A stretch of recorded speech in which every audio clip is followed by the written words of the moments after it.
Lassa virus. Several families have been thrown into mourning as a result of untimely death of their loved ones arising from the deadly Lassa fever, which is caused by an infection with the Lassa virus spread by rats. Oh yes, the rats that live in large numbers around us, they carry the virus in their urine and feces and live in the homes and areas where food is stored. So, the ingestion of foods and drinks contaminated by the saliva, urine and feces of infected rats, catching and preparing infected rats as food, inhaling tiny particles in the air contaminated with infected rat urine or dropping, and direct contact with a sick person's blood or bodily fluids through the mucous membrane such as the eyes, the nose, the ears, or the mouth are ways of getting infected. Early symptoms of the disease which occur within the first 3 weeks of coming in contact with the virus include fever, headache, chills, diarrhea, nausea, vomiting, sore throat,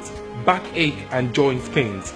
Late symptoms include bleeding from the eyes, the ears, the nose, bleeding from the mouth, rectum, the eye swelling, swelling of the genitals and rashes all over the body that often contains blood. It could progress to coma, shock and eventually death. Yes, please. The good news, however, is that Lassa fever can be prevented.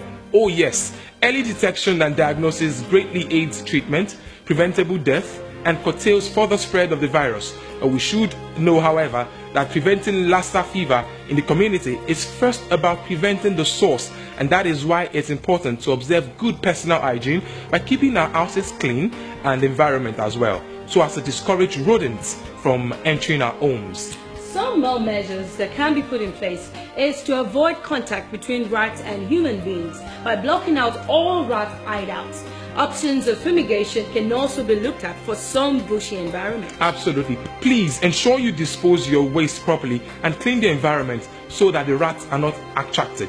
Store foodstuffs in rodent-proof and airtight containers. And above all, also ensure you cook all foods thoroughly. Discard any food item that might have been contaminated in any form by rats. Practice constant hand washing with soap and water. Promote a better personal hygiene. And as soon as you suspect Lassa fever or you've persistent fever not responding to the standard treatment for malaria and typhoid, please kindly report to the nearest health facility. Or call the following numbers. Together, let us